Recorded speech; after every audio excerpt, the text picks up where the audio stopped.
All right, everybody, welcome to Math with Grace. Today we're going to be working through Math 7, Book 707, Lessons 11 through 15. Lesson 11 begins on page 42, and it's titled Finding the Mean, the Median, and the Mode. It says here that Samuel's math grades are listed below, and they want to know how he's doing. Well, by looking at it, you can get a pretty good idea. But it tells us here that the branch of math called statistics gives us ways to analyze large collections of number data. Okay, the mean is the first thing that we find. And you maybe have never heard the word mean before, but it is the average. The word mean and average are exactly the same. To find the average, you would add up all of your data points and then divide by the number of data points listed. In this case, there are 10 grades. So when we added all his grades up, we got 895, and then you divide it by 10 because there were 10 grades. So his average, or the mean of his data, is an 89.5. Okay, he's almost there. He's almost got it. They rounded it up to a 90, but 89.5.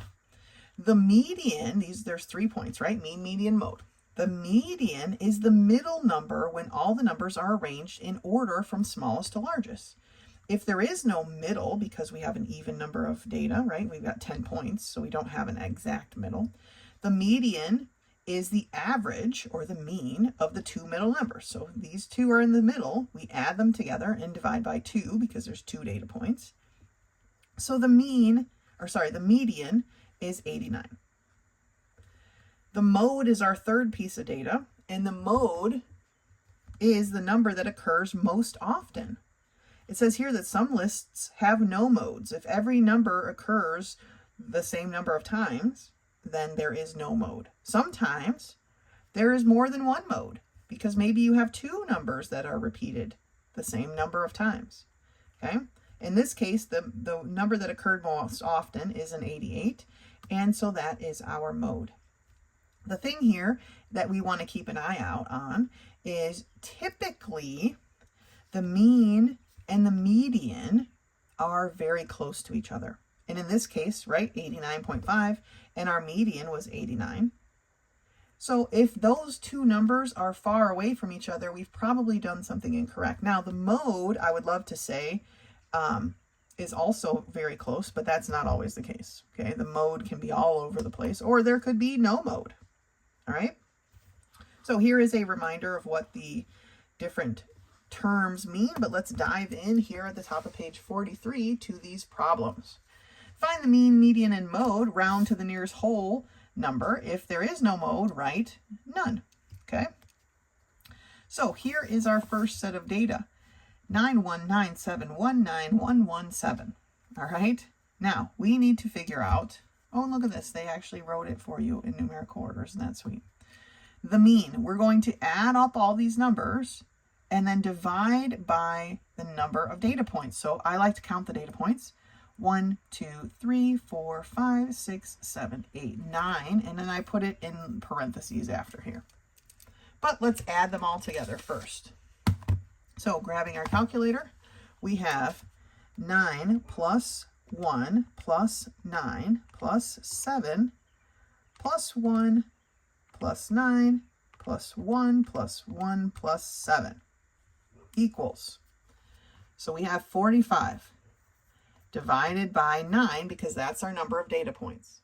45 divided by 9, we probably don't need our calculator for that, is 5. So the mean, the average, is 5. Okay. The median is the number in the middle. We have 9 data points, so there is going to be a center, and we can basically cross off 4 on either side and see that the median is 7. The mode is the number that occurs most often. We have 1, 2, 3 9s, 1, 2, 3, 4 1s, and only 2 7s. So 1 is my mode. Now, in this case, you might see that the mean and the median aren't close together. And you know what made that happen is these 1s. All these 1s, because 1 is very far from 9 and 7. 9 and 7 are pretty close to each other, but then we got a bunch of these 1s. I don't know what this data represents. So it's throwing off our information and making it really not very usable in a statistical format. All right. For number 2, we have a bunch of temperature data. Okay. Let's count up the number of data points we have. 1, 2, 3, 4, 5, 6, 7, 8, 9, 10, 11. We have 11 data points. We want to carefully now, because that's 11 numbers to add, we want to carefully add these together. 15 plus 32 plus 19 plus 2 plus 7 plus 15 plus 12 plus 15 plus 17 plus 14 plus 20 equals 168. And of course, we're going to divide that by our number of points. Now, before we divide, I like to go back and add them up again, just to make sure I still get 168. That's the way I check my work. I'm not going to make you watch that, but I do want to check it real quick. So hold on a second. All right. So it works out. I've added them up again, and they are 168. All right. Divided by 11 tells me that my mean, or my average, is 15.27. Now, repeating, 27, 27, 27 repeats on and on forever, amen? They asked us for the whole, right? Nearest whole number. So I'm rounding a 5 based on a 2. The 2 is too small, so my mean is going to be approximately 15. Now, to find the median this time, we are going to have to write these in numerical order. 2 is obviously the smallest. I'm not going to write the degree symbol because that makes no difference really here. The next smallest number is 7. And I usually cross them off as I go so I don't miss anything. It looks like the next smallest number is a 12. And then a 14. This also helps with the mode, right? Because we have the numbers in order. We can see what's what. After the 14, there are actually 2 15s. 15 here and a 15 here. Oh, there's 3 15s. Okay, see. We cross them off as we go. 3 15s. Then the next smallest number is a 17. 19.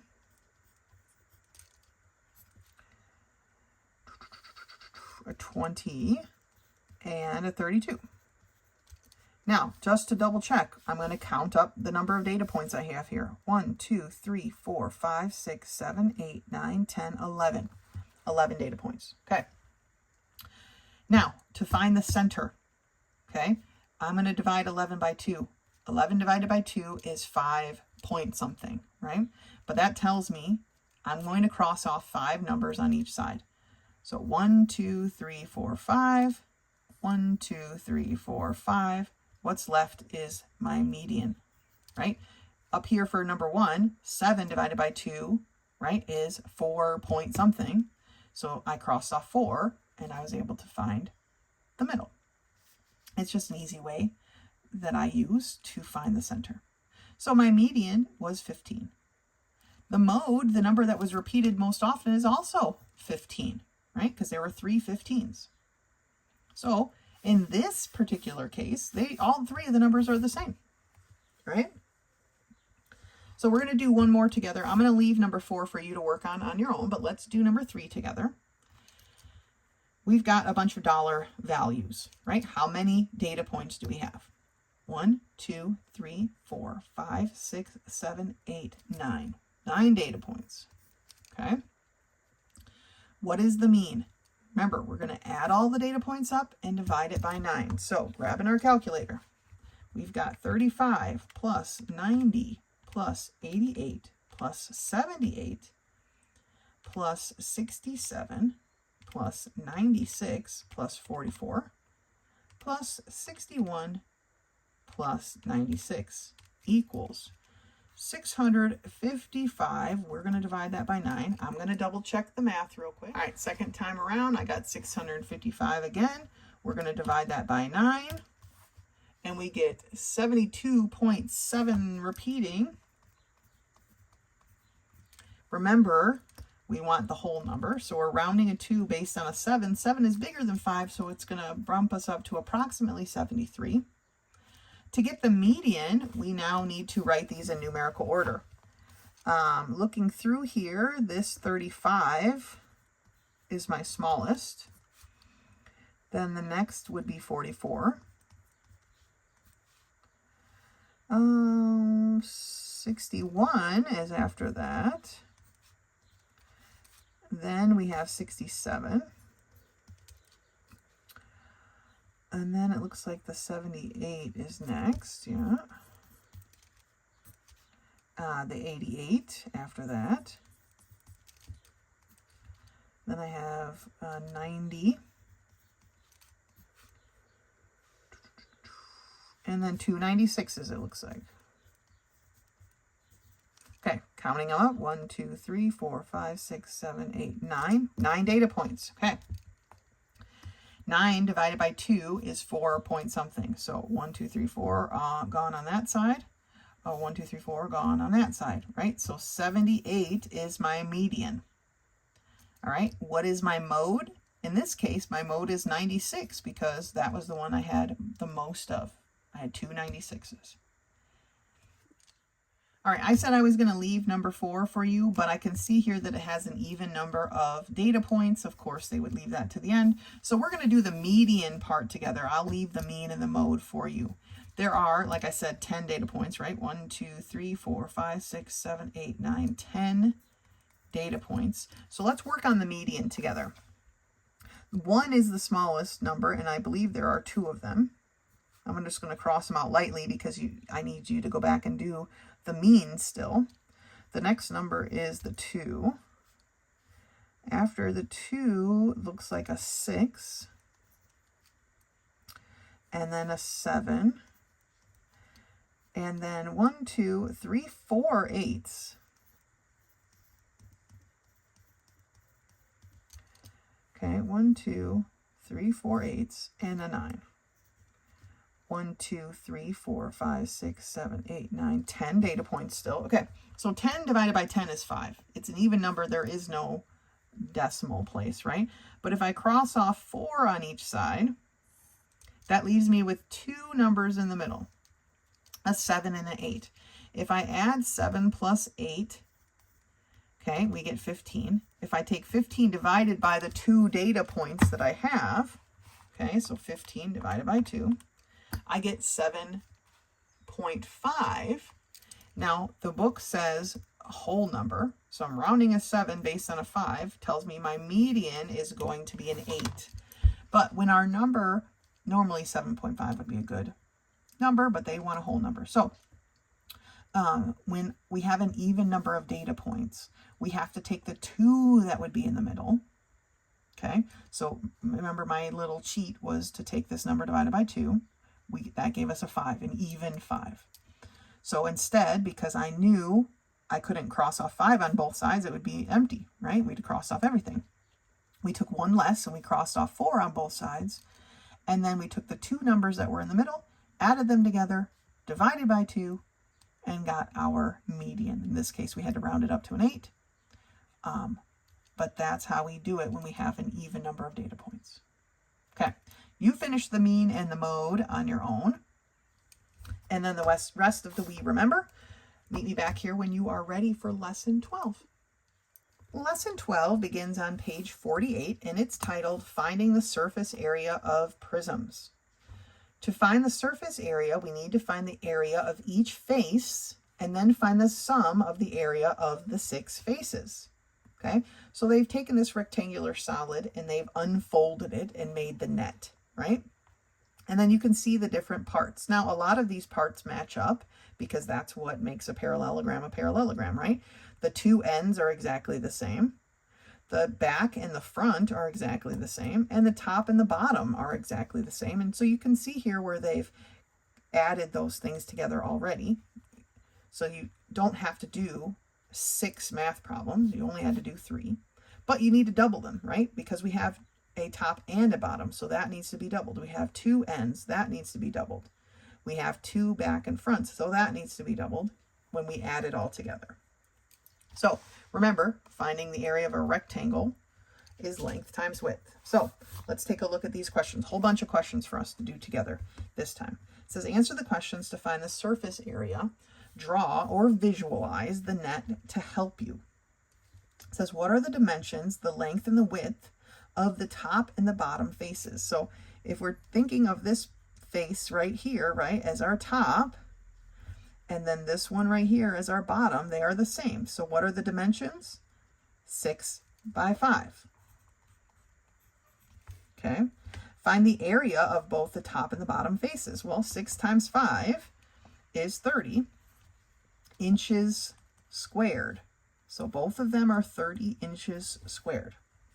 What are the dimensions of the front and the back faces? So the front is this piece here, and the back is this piece here. They match each other, and their dimensions are 6 by 4.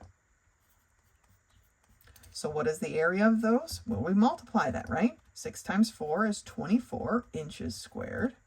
There's 2, so we have 2 24 inches squareds. What is the dimension of the two end faces, or these sides? This side here and this side over here. Well, if this is 4 going up, then this part here is also 4, so their dimensions are 4 times 5. It's a 4 by 5 shape. So what is the area of that? Well, 4 times 5 is 20 inches squared.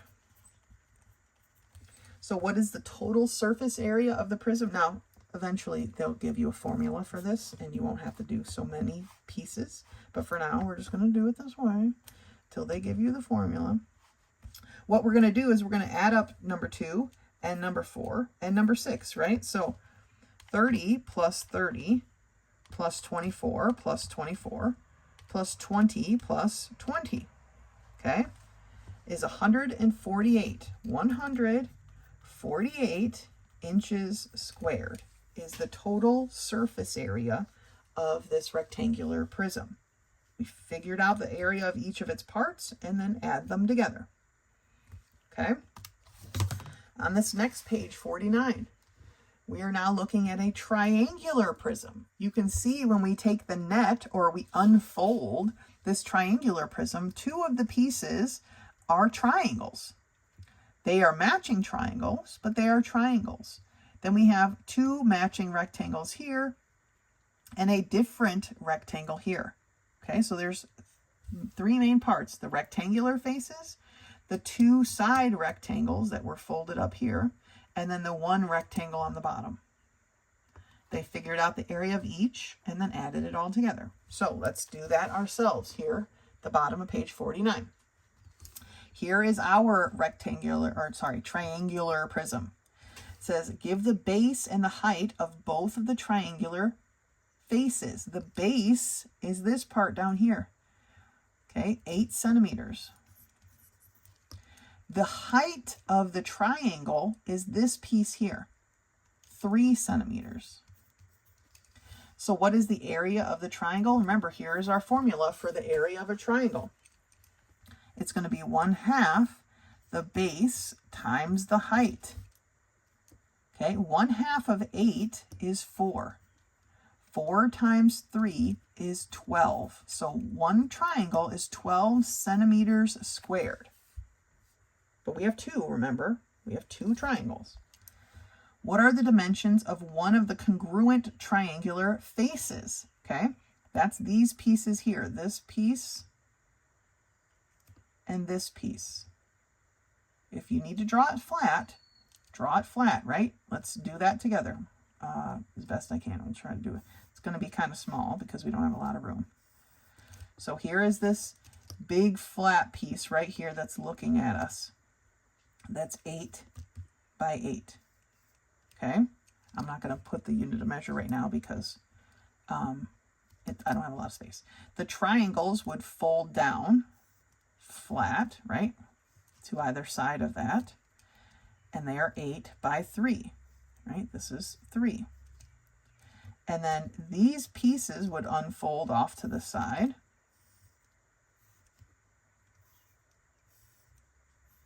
Okay, and they are 5 long. This one's 5 long, and they're 8 this way. Okay, So here's the net of it. What are the dimensions of one of the congruent triangle faces? That's these pieces right here. What are the dimensions of that? Well, they are 5 by 8. So what is the area of that rectangular face? It is 40 centimeters squared, right? 5 times 8 is 40. What are the dimensions of the remaining rectangular face? This bottom, this big piece here, is 8 by 8, right? And so what is its area? Well, 8 times 8 is 64 centimeters squared. So what is the total surface area of the prism? This one, be careful because they didn't have us write it multiple times, right? But we have 2 triangles plus 2 of these rectangles plus 1 of this rectangle. That's the math problem we have to do to find the total, okay? So I'm just going to grab my calculator. 2 times 12 plus 2 times 40 plus 64 is 168 centimeters squared. Do not forget your unit of measure. Remember, area is always your unit of measure squared. Okay, so we found the area of each of the pieces and added them all together. If on your drawing, on your net, you wanted to write that in, right? This one's 12, this one's 12, this one was 40, this one is 40, this one is 64, and then add up all your circle numbers, you're going to get 168 centimeters squared. Okay? If this is easier for you to visualize, then do it that way. Do it the way that works best for you. As long as we're getting to the same correct answer, that's all that really matters. All right, that's it for lesson 12. Go ahead and finish the We Remember and meet me back here when you're ready for lesson 13.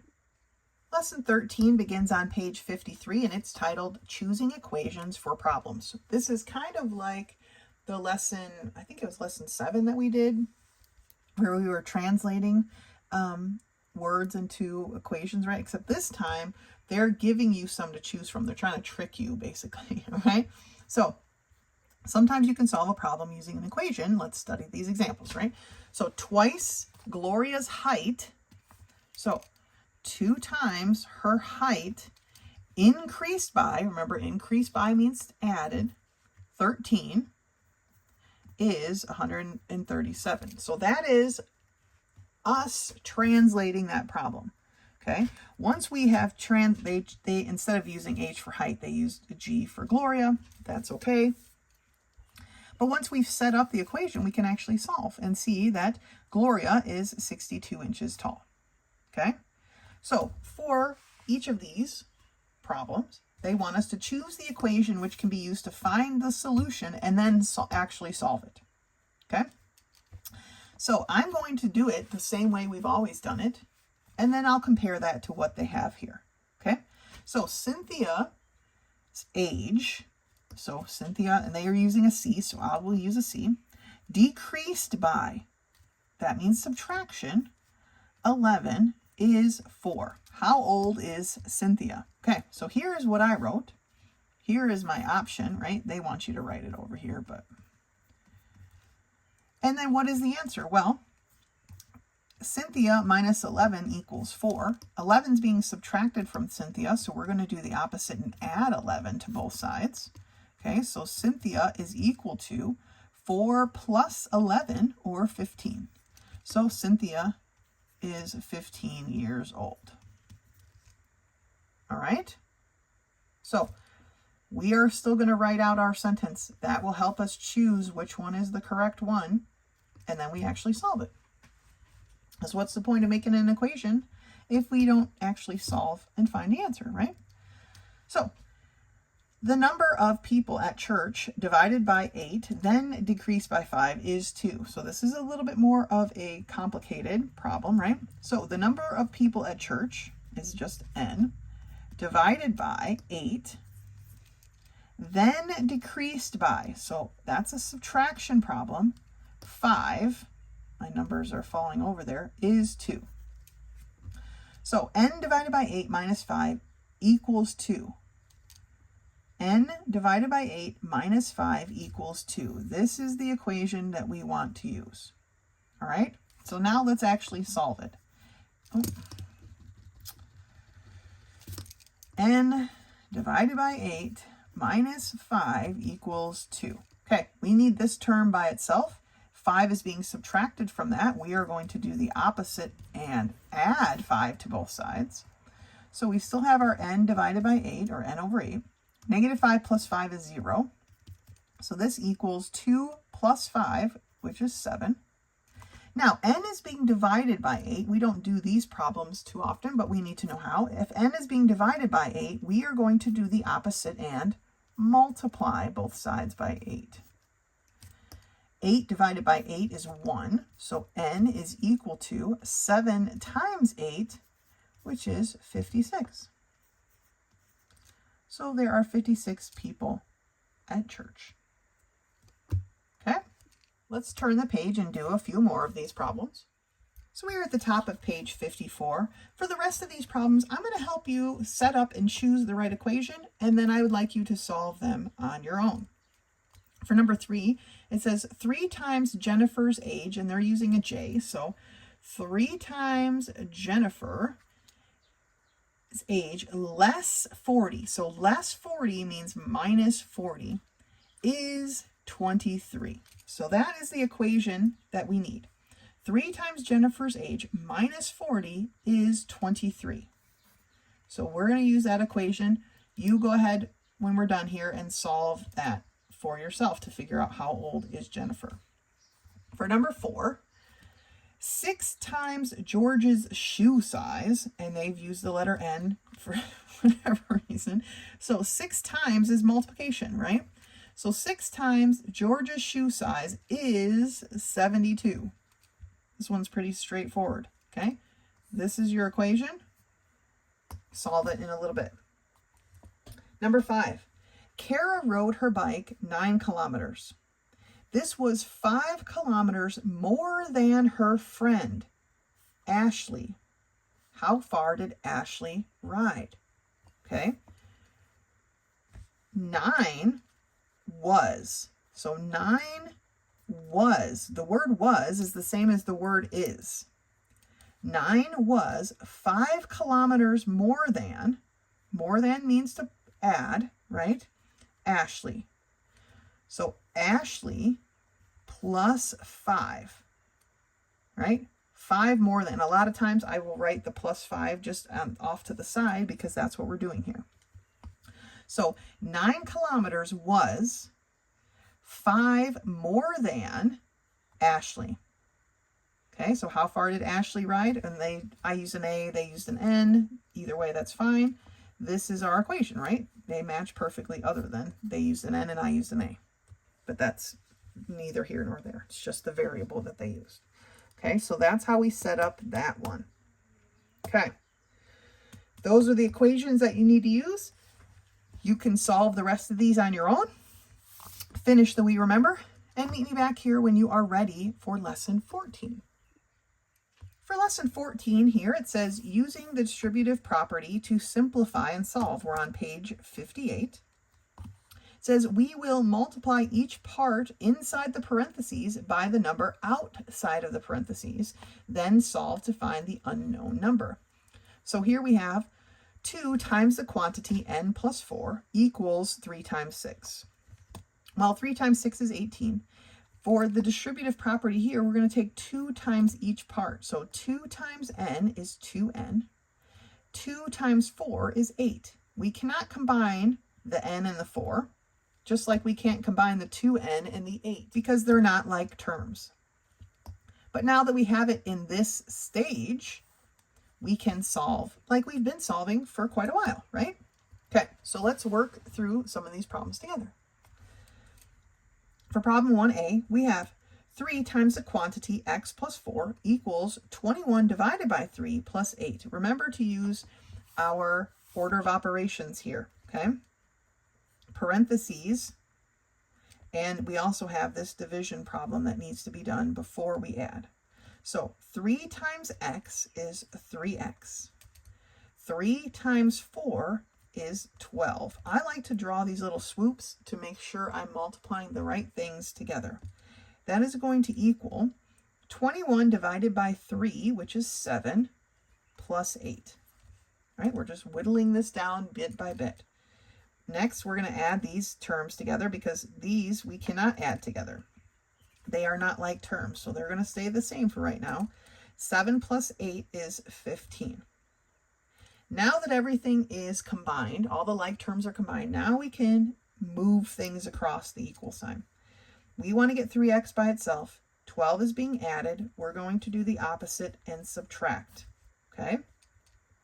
We have 3x. 12 minus 12 is 0. So 3x equals 15 minus 12, which is 3. 3 is being multiplied by x. We're going to do the opposite and divide. X is going to be equal to 3 divided by 3, which is 1. So x equals 1.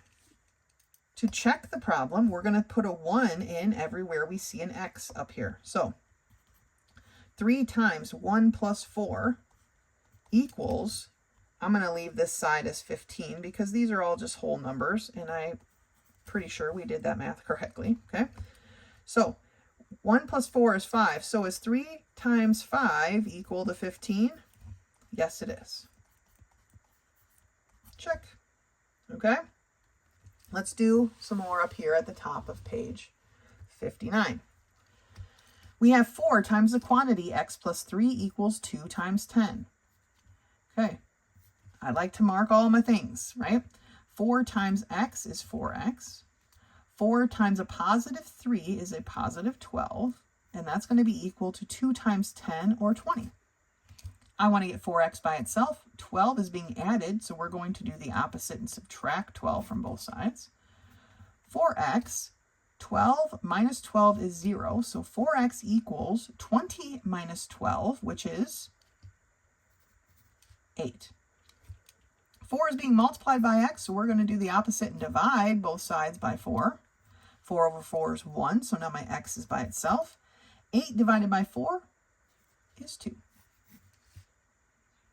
Okay, let's look at part B. I'm going to leave part C for you to do on your own, but let's take a look at part B. We have 16 plus 19 equals 5 times the quantity x plus 5. Well, we can add 16 plus 19 and get 35. And that's going to be equal to 5 times x, or 5x, and then 5 times 5, which is 25. Okay? We want to get 5x by itself. 25 is being added to that, so we're going to do the opposite and subtract. 35 minus 25 is 10, which is equal to 5x. 25 minus 25 is 0.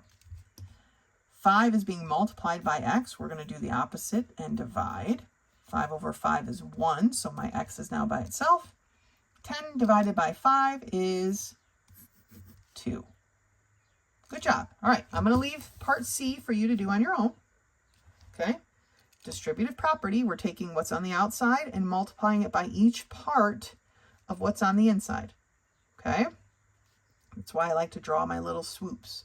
So I'm going to take 5 times x, and I'm going to take 5 times 5. Two separate numbers. There's 2 numbers inside. There better be 2 terms inside. There better be 2 terms on the outside when you're done. Okay?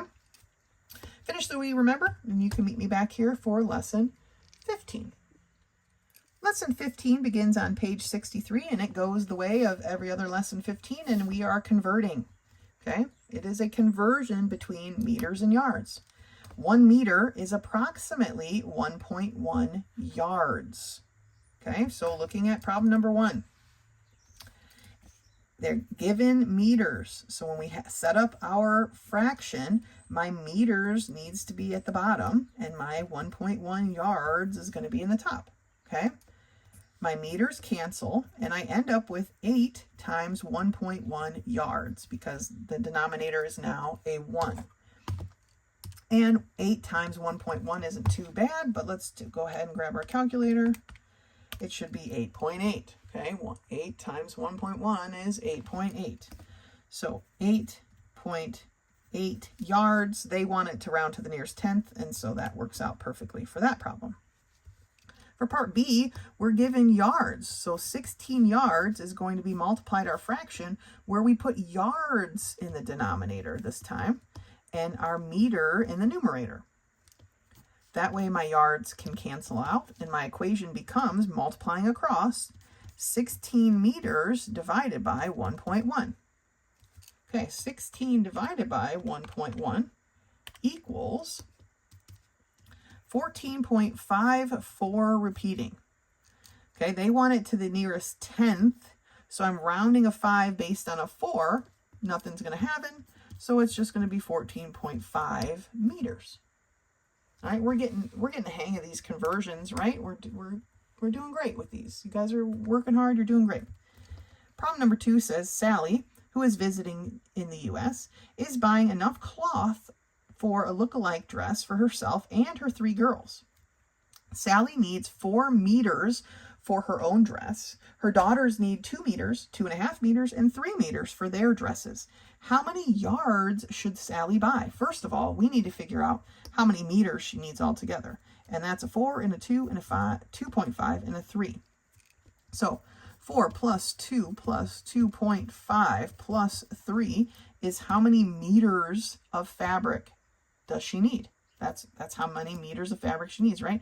4 plus 2 is 6, plus 3 is 9, plus 2.5 is 11.5 meters. So we're starting with 11.5 meters. So when our fraction, our meters need to be in the denominator, and our yards need to be in the numerator.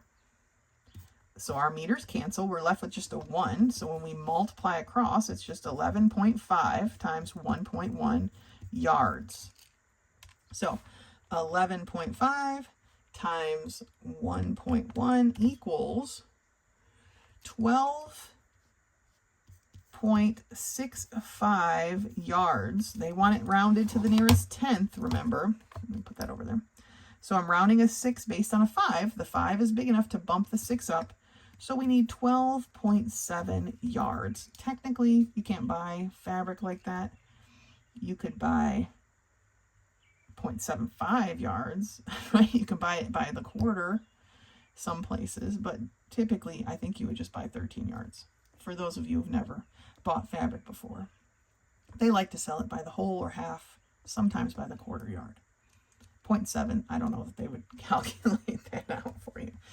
Anyway, Esther is traveling in Guatemala. She wants to buy enough cloth to make a dress for each of the 5 girls in her Sunday school class. Each dress will use 3 yards of fabric. How many meters should she buy? Okay. I didn't read these. Okay, around the next higher whole yard to make sure you will have enough for each dress. So technically 13 yards, right? Okay. This says round to the next higher whole meter. Okay. So we have 5 girls, 3 yards per dress. So 5 dresses times the 3 yards each tells me I need 15 yards of fabric. Okay. 15 yards is what I'm starting with. So when I set up my fraction, I need my yards to be in the bottom and my meters on the top. That way my yards cancel. And my equation is now 15 meters divided by 1.1. So 15 divided by 1.1 equals 13.63 repeating meters. Now, they want to round to the near higher whole meter, so I'm rounding my 13 based on a 6, so it's going to bump it up. So she should buy 14 meters of fabric. Okay? So, conversions. These conversions are no different than any of the other conversions we're doing. Obviously, we're talking about meters and yards here, but the setup, the problem solving is all the same. We take what we were given, we set it up multiplying it by our conversion fraction with what we were given in the denominator, right? So if we were given meters, then our meters go in the denominator. If we were given yards, then our yards go in the denominator. And we just solve. You guys are doing great. That's it for lesson 15. Go ahead and finish the We Remember. Then you'll be ready to take your test. If you have any questions or need extra help with a certain type of problem, do not hesitate to contact me. Otherwise, until next time.